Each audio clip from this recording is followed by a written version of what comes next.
Manchester United 2, Man City 1. We've done it at the Etihad. You believed. Yep. Bro, you've been telling us about Ahmad for years. Yeah, bro. 4 years, Marcel. And look, he delivers. He's a key player for this team, for this squad.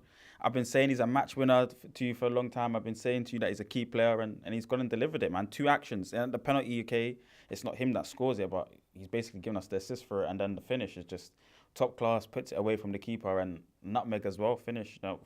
Great strike, and from a tight angle as well, and finished. And What is it about? I know it might sound like a silly question, but like, what is it about him what is it? It's the ball carrying, it's the close control dribbling, it's the ability to play in tight spaces, in open spaces.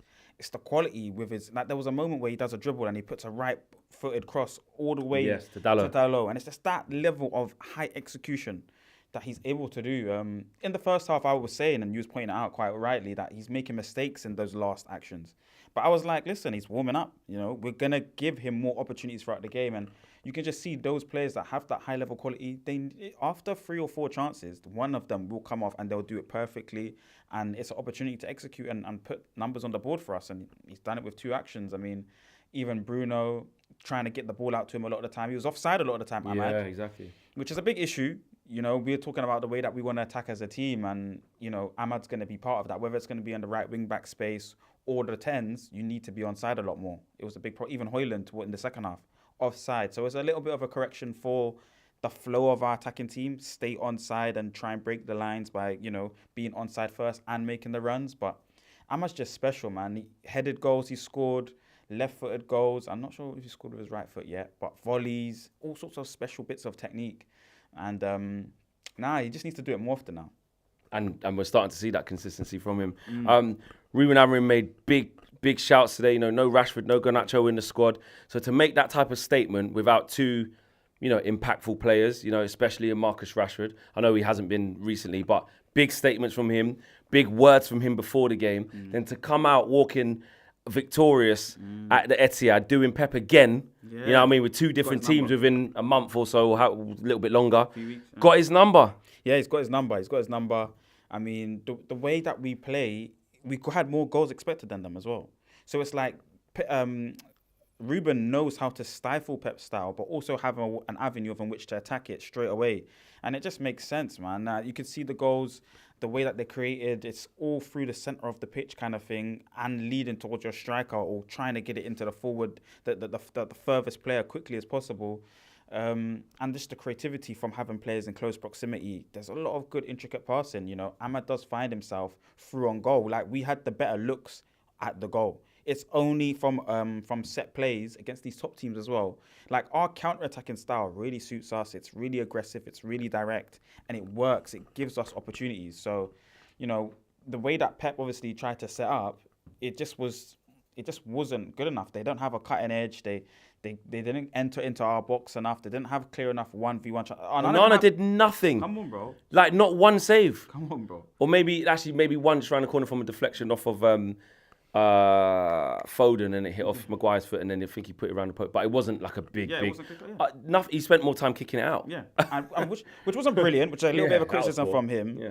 And we'll look into that in our process and where we're going, because at some stage that's going to become an issue when you're at the top level, and we should be clearing these kind of teams and producing level consistency. Onana is becoming a bit issue on the ball and off the ball because he makes those a bit bozo mistakes. But in terms of our shape and how we enact our defensive side of our game, it's really good. The free, like you mentioned before in the match view, the free is an extra body in there, so a bit more surety. Maguire plays brilliantly in a free. Comfortable, not exposed, not looking, slow or like a donkey or anything, because the protection's there. Give him 3 years. Keep him here for another 3 more seasons. You need 6. Really? Bro, you need 6 centre-backs at the football club. Now we do, because, So he's got to be one of the 6. And he's happy to stay at the club. He's got on a short place. He became his trajectory, how he's reinvented himself at this club, top level. So keep him as one of the 6 at the club. Whether Lindelof, okay, no, but it's been utilised. Well done for Bruno mentioning that as well. And we know Ruben's a good manager. He's using all the subs again. Freshening the players. Are we seeing the best from Ugarte now? Is that his best, performance in the Man United shirt?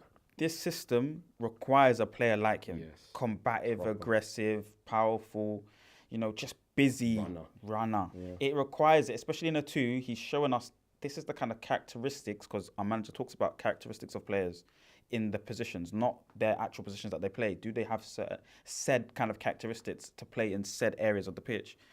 A guy has that in abundance, aggressive, combative, and it just breaks up teams. And because we've got that kind of 4 in midfield, but in a box automatically, which a lot of the top teams were trying to work and do, Arsenal, we were trying to do it with Ten Hag at some points from the build up, one defender coming in, adding to that 3-1-6. Like the box midfield, it's already set there.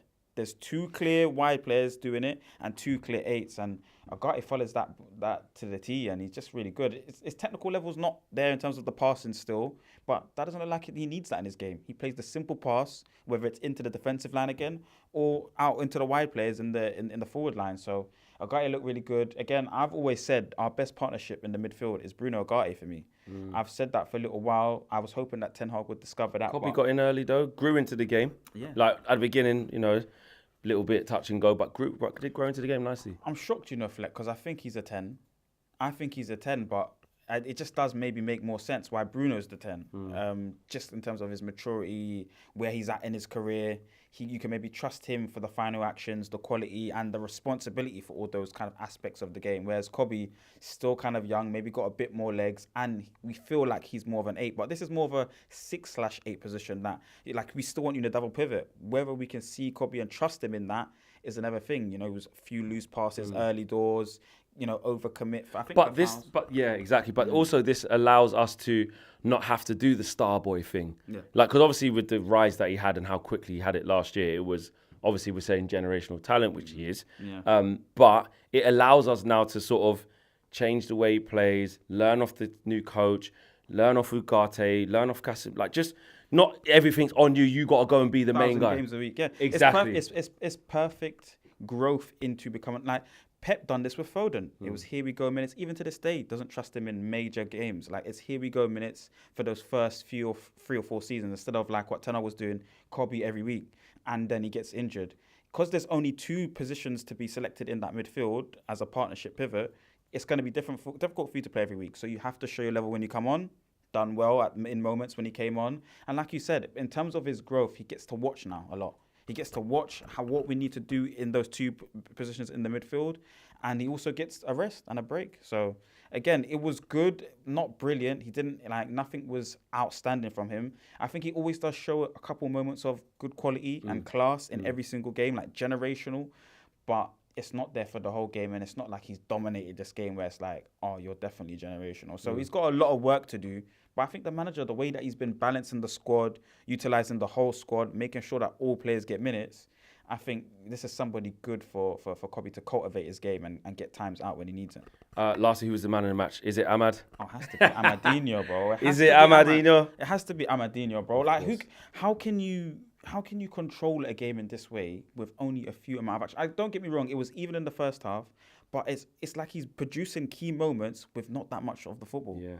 Insane, bro. Come on. My guy.